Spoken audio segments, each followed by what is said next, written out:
Bem-estar e movimento. Apresentação: Cássia Godoy.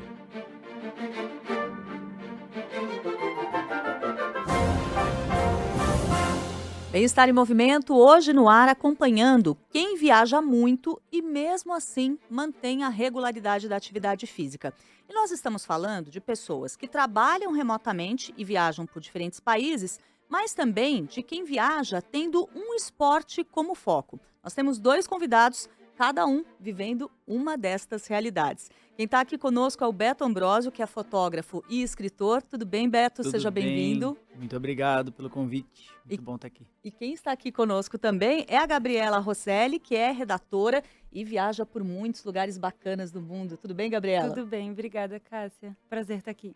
Bom, primeiro eu quero conhecer as histórias de vocês, quero que vocês contem para os nossos ouvintes, porque vocês têm em comum o fato de não deixar de fazer atividade física mesmo viajando, mas vocês têm histórias muito diferentes com a atividade física. Então você, Beto, a viagem de bike virou um trabalho na sua vida. Você é um Sim, cicloviajante, é isso? exatamente. Eu sou um cicloviajante que a minha paixão, na verdade, é pedalar pelo mundo, conhecendo pessoas, culturas, paisagens e tudo mais, e escrever sobre tudo isso, fotografar tudo que eu vou vendo no caminho e trazendo histórias, né, tanto das minhas aventuras como das pessoas que eu vou encontrando pelo caminho, histórias de vida real mesmo. E a minha intenção é mostrar o lado bom do mundo, né? Mostrar que tem muita gente boa nesse mundo, mais do que gente ruim, que a gente está precisando disso, né? Estamos precisando dessa fé na humanidade cada vez mais, né? E acreditar que sim, o mundo tem jeito. Então eu tenho essa paixão aí. A bicicleta é uma forma que eu encontrei de me conectar de uma forma mais genuína com as pessoas e com os lugares também, com as paisagens, né? Mas a bicicleta tem uma magia que me coloca em contato com as pessoas, assim, de um jeito muito legal. E esse seu trabalho de viajar de bicicleta já rendeu alguns livros. Conta o nome dos Isso, livros pra gente. exato. Então, o meu primeiro livro é o Fé Latina, que é sobre essa viagem a mais longa que eu fiz, né, de bicicleta por toda a América Latina. Eu passei quase 3 anos pedalando aí por 17 países aqui da América. Fui escrevendo diários ao longo da viagem, com tudo que eu estava vivendo, todas as emoções, todos esses encontros e acasos e tudo mais. E quando eu voltei, esses diários então se transformaram nesse Uhum. livro. E depois dessa viagem eu fiz outras duas viagens um pouco menores que essa, não fiquei tanto tempo. Aham. Eu fui pai, então as coisas mudaram. Fiz uma viagem pela Patagônia Argentina, e uma pela Estrada Real, aqui no Brasil. E aí viraram livros também, livros um pouco menores, mas com a mesma essência, né? São diários, encontros, aventuras, perrengues e muita coisa legal. Daqui a pouco a gente vai saber como que o Beto se prepara para fazer essas viagens extensas de Uhum, bicicleta. Agora eu quero colocar a Gabriela aqui na conversa, porque a Gabriela é o que a gente se acostumou a chamar de nômade digital. Ela segue fazendo o trabalho que ela fazia aqui no Brasil em outros países, viajando por outros lugares. Como manter a prática de atividade física com essa rotina em que você está cada hora num lugar, Gabriela? Então, na verdade, eu costumo dizer que foi a atividade física que me deu a coragem de sair pelo mundo, desbravando e sabendo que, a partir dela, eu teria esse autocuidado, esse momento meu, comigo. Então, como eu sempre estive em movimento, sempre me interessei por atividades ao ar livre, com a pandemia, eu aprendi a fazer os exercícios em casa. Então, eu já praticava yoga, porque minha avó foi professora de yoga, mas a força da yoga veio mesmo quando eu comecei a praticar todos os dias e sem precisar de alguém, ou de um lugar, ou de um motivo. Então, a partir desse autoconhecimento mesmo, eu entendi que eu era capaz de fazer isso de qualquer lugar, assim como com a minha profissão, que eu sou redatora. Então, na pandemia eu também entendi que eu inclusive rendia melhor com os meus horários, com meus hábitos. Então eu entendi que eu não precisava estar num escritório ou num lugar fixo. E desde que você começou a viajar, por onde você já passou? Já viajei bastante pela Europa. Barcelona é um lugar muito especial para mim. Eu acho que tem muita similaridade com o Brasil, com nossa, nosso sangue latino. Mas também gosto muito da Ásia. Acabei de voltar da Tailândia. Foi realmente um sonho que se realizou. Lá o yoga é muito forte. Então, eu costumo procurar aulas para fazer também, mas saber que eu posso fazer sozinha todos os dias é algo que me dá essa força de continuar. Maravilhoso. E Beto, como que você começou a se preparar para estas viagens de bicicleta? Como que surgiu essa ideia e como foi a preparação? Tá, a ideia surge porque o meu pai viajava de bicicleta. Então a gente tem aí no sangue já essa história, né? A Uhum, avó, meu exato. pai, foram inspirações. Meu pai viajava, ele fazia viagens mais curtas, não tão longas assim. Mas eu cresci com isso e foi sempre minha inspiração. Eu queria fazer algo igual a ele e comecei e me apaixonei. E a minha preparação, na verdade, para essa viagem da América Latina, eu tinha 25 anos quando eu saí. Eu saí no dia do meu aniversário de 25 anos e naquela época eu não era uma pessoa que se preocupava muito assim em treinar super, porque eu sabia que a própria estrada iria me condicionar, sabe? Então minha preparação ali durante 7 meses que antecederam a viagem, eu estava na casa da minha família, foi comer muito, assim. Estocar Enchi o energia. tanque, estoquei energia. Carbo up. Exato, o Aham. carbo tava, assim, abundante.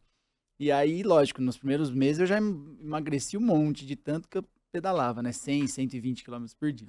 Então Nossa. é isso, a estrada me preparou. Mas é isso, como eu falei, eu tinha 24 anos, era outro momento. Hoje eu já tenho 37, a gente já tem que se preparar muito melhor, né? E o que que mudou? Então, Como que é hoje, por exemplo, a sua preparação quando você resolve sair em uma dessas expedições? Qual que é a diferença do Beto de hoje para aquele rapaz de 24 anos? é a rotina com mais disciplina na alimentação, nos treinos. Então, hoje eu pedalo com a minha esposa, a Nicole, ela não tá aqui hoje, mas conheci ela há quase 4 anos e ela era professora de hipismo, desceu do cavalo e montou na bicicleta, agora a gente pedala junto. Uhum. Então a gente se prepara no na nossa rotina aí, musculação, a gente pedala, a gente corre, tem que estar sempre ativo para chegar na estrada e aguentar, né, esse tanto de pedal aí. Você mencionou que você se tornou pai Exato. recentemente. A criança já está na estrada Tá também? quase, ela tem 6 anos e a gente também agora tá preparando ela para começar a pedalar com a gente. Como que é, Gabriela, a sua história com a atividade física? Você já contou pra gente que a sua avó foi Uhum. professora de yoga, ou é professora de yoga, não sei. E como que você teve contato e escolheu essa modalidade que eu sei que é a que mais te atrai, mas eu sei que você faz outras coisas também. Eu sempre fui muito ativa, uma criança que sempre prezou pelo movimento. Meus pais sempre me levaram para viajar e também sempre estive em movimento com o esporte. Então, na escola eu fiz os esportes que vocês podem imaginar, todos que tinham na carga horária eu fiz. Mas até a pandemia eu realmente só fazia os que envolvia ter que sair de casa, né? Então, acho que a yoga chegou para mim nesse momento que eu tive que entender que eu tinha que fazer algo que precisava apenas de mim. Eu costumo dizer que nem do tapete, de fato, a gente precisa, porque de verdade não precisa, né.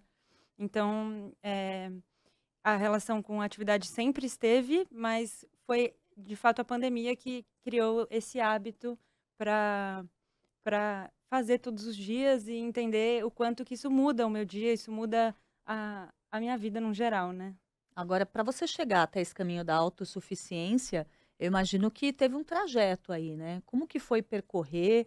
Quem que te ajudou com isso até você chegar a esse momento em que você consegue desenvolver a sua própria atividade sem necessidade de supervisão ou sem necessidade até de sair de casa para fazer? Bom, realmente eu acho que todas as atividades físicas antes de você praticar sozinha é importante você, ter um profissional, com certeza. Então, antes de eu criar esse hábito de fazer a ioga todos os dias, eu fazia, né, em estúdios. Então eu fazia com a minha avó desde criança, que ela sempre levou isso para a família, mas eu não tinha entendido ainda dentro de mim a força que era, ter isso dependendo apenas de mim, sabe.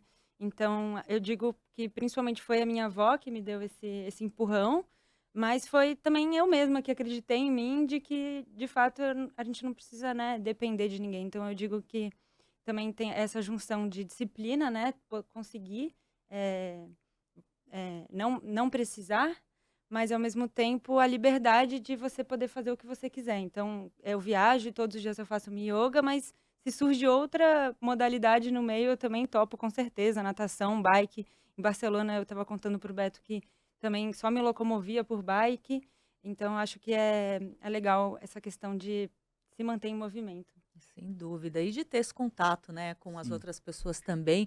Beto, como que é a sua programação quando você vai fazer uma viagem como essa? Você tem um número máximo de horas que você pedala? Você programa isso? Como que funciona? Outra coisa que mudou muito, a gente tem dois mundos aí, né? Duas realidades. Aquela do Beto da viagem pela América e essa do Beto hoje, que é pai e faz viagens mais curtas. Mas usando essa da América Latina, o planejamento era muito mais solto, né? Não tinha muita. Então eu estava muito livre com todo o tempo do mundo. E assim, às vezes eu saio para pedalar e, naquela época, né? Tô saindo aqui e eu não sei onde eu vou chegar. Não sei se eu vou pedalar 2, 3, 5 ou 12 horas. Eu vou até onde Deus quiser. E as coisas aconteciam no meio do caminho. Às vezes alguém me encontrava, me convidava para entrar em casa. Fica aqui, dorme aqui, toma um prato de comida. Aí, de repente, eu tô uma semana na casa da pessoa que eu acabei de conhecer. Porque ela faz questão da minha presença. Isso é muito legal. Então, hoje já muda um pouco por conta desse prazo de voltar para casa. Tem a Flor, minha filha. Então, assim, a gente pedala durante o dia. Então, a gente tem esse Uhum. limite do sol e de tempo, né? A gente hoje já é um pouco mais planejado. Eu tenho que sair daqui e chegar em tal lugar. Porque semana que vem eu tenho que estar na cidade tal, enfim. E assim a gente vai. E como que é para levar as coisas? Eu fico imaginando nessa primeira viagem mais extensa que você fez pelas Uhum. Américas, né? Sim. Eu ia ter uma enorme dificuldade de fazer isso, ainda de Aham. bicicleta. Como que é esse gerenciamento, inclusive, do que pode ser levado, porque não pode ser muita coisa? Depois que você pega o jeito, é a coisa mais simples do mundo, assim, porque você fala, tá tudo aqui. Né? Às vezes eu Não olhava precisa de nada, eu né? olhava pra minha bicicleta, assim, eu parava pra comer no meio da estrada, encostava a bicicleta assim, eu ficava olhando pra ela, eu te juro, muitas vezes eu chorei de olhar pra ela e de pensar, né, olha onde eu cheguei com a minha bicicleta e tá tudo aqui. Tudo que eu preciso pra viver tá aqui nessa bicicleta e isso é maravilhoso, é a maior liberdade que eu já senti na minha vida. E é muito bom, assim. Então é isso, você vai com o básico, né? Tudo tem que ser muito bem contado. Então você tem que pensar, essa cueca precisa de 4, acho que 3 dá. Essa camiseta precisa. Então tudo é peso. Você E eu passou tenho que, quanto tempo eu tenho que mesmo nessa levar. viagem mais extensa? 2 anos e 8 meses eu 2 fiquei anos e viajando. 8 meses. Olha, eu admiro vocês dois, viu? Esse minimalismo, esse É, desprendimento. exato. Não, e que tem que ter para ter uma rotina como os de vocês. E a Gabriela tem mais uma característica muito interessante que quando a produção me falou, eu falei, gente, quero saber que história é essa. Você foi descrita para mim como uma caçadora de verões. O que que é isso, Gabriela? Eu sempre amei o verão. Acho que por ter 3 irmãos cariocas, e morar em São Paulo, isso fazia, o verão ser uma coisa deslumbrante para mim. E eu simplesmente queria estar sempre em busca disso. Então, uma vez que eu me entendi nômade e me entendia, né, nessa liberdade de poder também praticar de qualquer lugar, eu pensei, como que eu vou escolher os destinos e como que eu vou escolher quando ir para esses destinos. Então, o meu foco foi o verão. Então, é por isso também que eu me enquadrei no nomadismo e não simplesmente me mudar para algum país, porque em algum momento a coisa ficava desconfortável para mim, porque o frio chegava, então eu tinha que me manter de novo em movimento. Então, isso é algo que sempre foi um combustível para mim ter esse foco, porque o sol realmente faz toda a diferença, seja na prática de yoga, que também muitas vezes eu busco fazer no sol, ou seja só em saber que eu estou aproveitando o meu dia apenas tomando esse sol. E eu acho que é importante falar também que a primeira viagem que eu fiz, que foi para Barcelona, que eu tinha 21 anos, foi patrocínio mamãe, mas depois disso eu tive que me virar, né? Então é legal a gente também lembrar o quanto que o nomadismo, estava até conversando com o Beto, não é turismo, né? Então a gente vai sabendo que a gente não vai dar check, né, em todos os pontos turísticos, a gente tem que escolher os que fazem sentido pra gente. Então, tem que ter uma rotina, né? A gente viaja com uma rotina, então eu acho que tanto esse foco do verão quanto a atividade física me traziam para esse lugar de rotina, de hábito. Muito interessante. E a gente sabe como as estações do ano, como a temperatura influencia na prática de atividade física. Cada pessoa tem suas peculiaridades, suas preferências, e realmente isso pode afetar muito até no resultado que a gente alcança. Para essas viagens, Beto, eu imagino que seja muito importante esse planejamento também em relação ao tempo. Por Uhum. exemplo, fazer esse tipo de viagem numa época de chuva muito forte deve ser complicado, né? Sim, mas não dá pra fugir. Aham. Peguei de tudo, assim, né? Foram 3 anos por diferentes climas e paisagens e altitudes.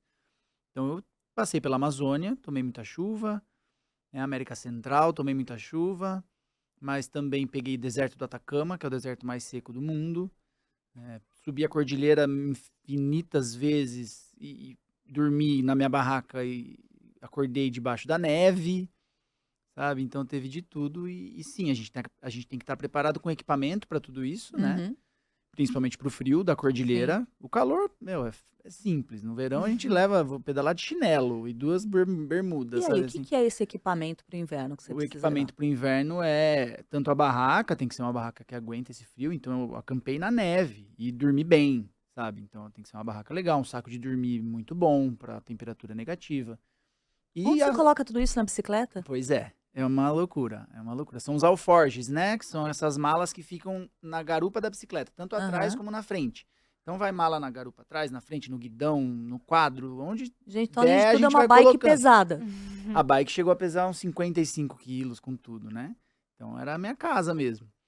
E é isso, o principal, né? O maior cuidado que a gente tem que ter é com o frio pra não se lascar ali na cordilheira, porque é sério, né? Você pode Uhum. morrer se você não tiver com equipamento legal.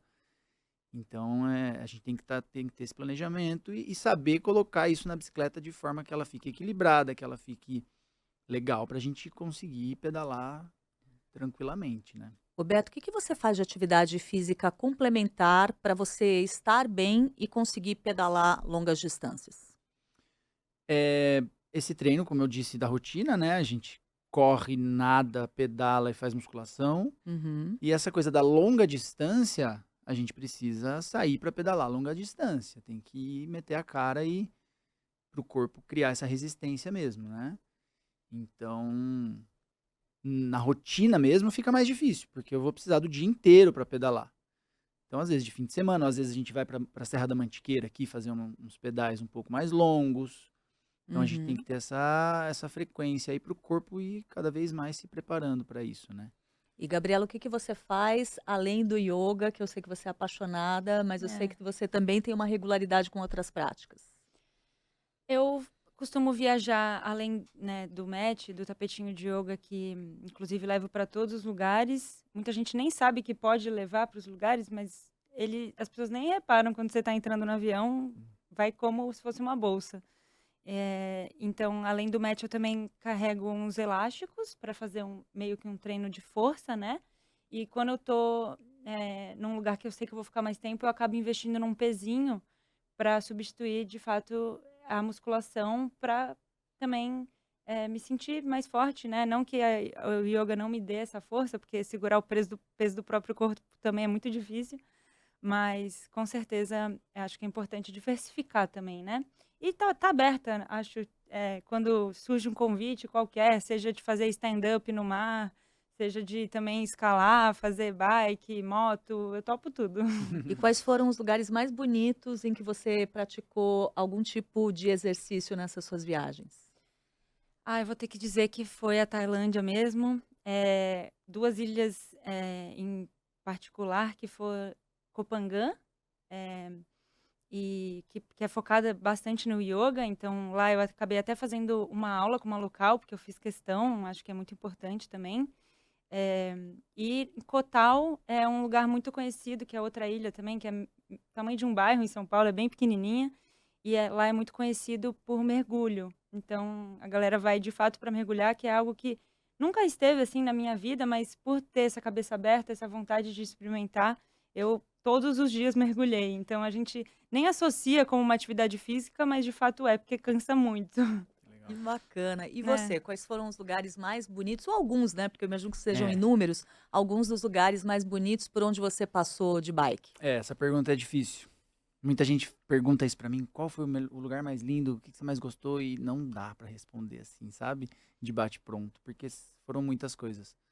Mas eu diria que essa região toda da Cordilheira dos Andes, para mim, foi o mais especial, sabe? E aí isso vai a cordilheira desde a Argentina até a Colômbia, né? Então foram muitos lugares incríveis aí, principalmente por conta dessa cultura andina, né? Desse povo indígena maravilhoso que está morando no alto da cordilheira, em condições inacreditáveis.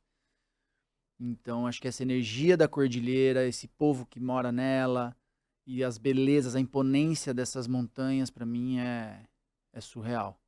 Houve momentos das viagens que você ganhou a companhia ou de outros viajantes como você, ou de moradores locais que fizeram um pedaço Sim. do pedal junto? Sim, exatamente 90% do tempo eu fiquei sozinho e 10% eu estive acompanhado, né?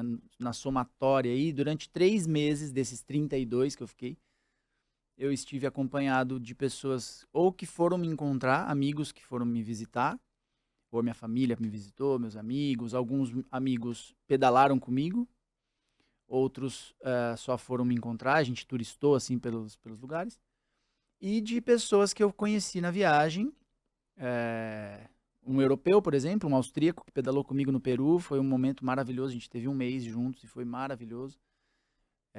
Um local da Amazônia, um amigão, Caio, lá de Boa Vista, que me recebeu na casa dele, depois eu pedalei com ele, ele me acompanhou por 10 dias.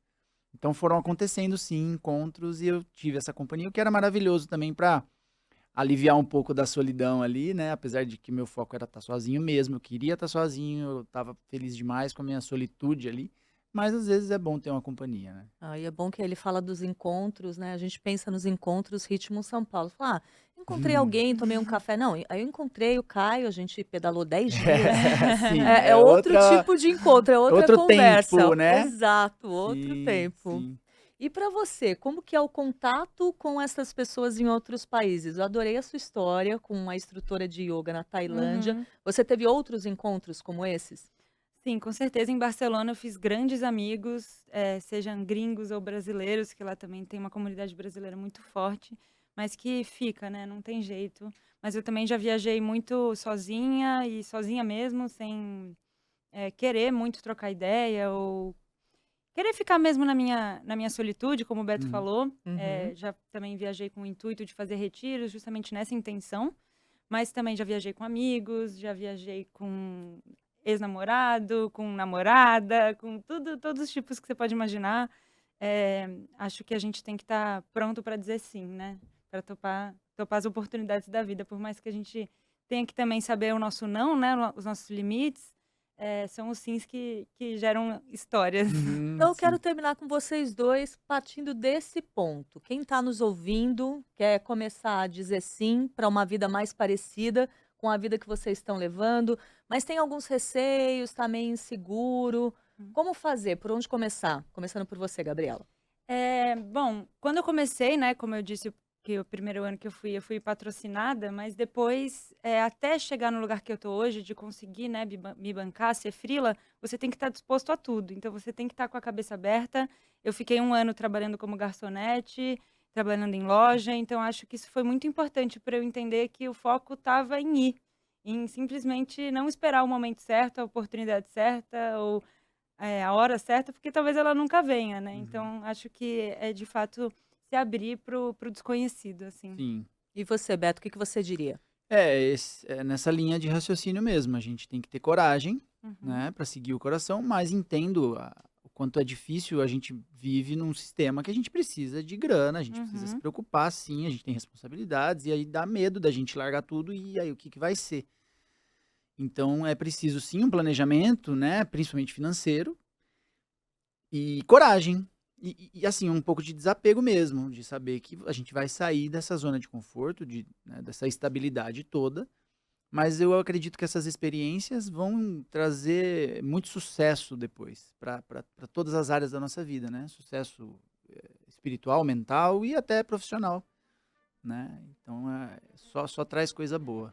Muito bacana. Beto Ambrósio, fotógrafo, escritor, cicloviajante. Muito obrigada pela sua presença Eu que conosco. agradeço, Cássia, foi muito bom. Eu quero agradecer demais também a Gabriela Roselli, que é redatora e caçadora de verões. Eu nunca pensei que eu fosse apresentar alguém assim, mas eu adorei. Você sabe das coisas. Gabriela, muito obrigada, Cássia. viu? Obrigada mesmo, Beto, também pela Valeu, companhia, Gabi, muito pelo papo. bom, muito bom. Bem-Estar em Movimento de hoje vai ficando por aqui. Nós contamos com a produção da Letícia Valente, os trabalhos técnicos da Priscila Gubiotti e a edição do Rafael Furugem. Eu volto na semana que vem e espero por você.